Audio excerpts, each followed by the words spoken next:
Magandang araw po sa lahat at syempre samahan nyo ako ngayong araw. Magpapaship nga pala tayo ng Optimistic Clothes kasi may mga umorder sa atin at pagkatapos noon may umorder pa rin sa atin na taga Ilocos Norte.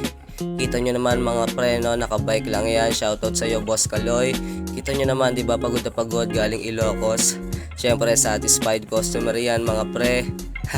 Sa mga nais umiscore, available nga pala tayo sa Lazada o kaya i-PM nyo ako mga tol, no?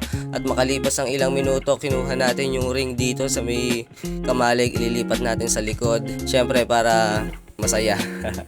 At syempre makalipas ang ilang minuto, nandito na nga pala tayo sa spot. So ayan, tamang grass cutter lang si Cholo. Nililinis niya yung gagawin nating court kasi balak daw nating i-whole court, no. Andiyan si Boss Jonel, no, nakapamewang. Syempre tamang linis lang tayo dito mga pre, no, kasama ang mga wild dogs. Sobrang daming tao dito mga pre.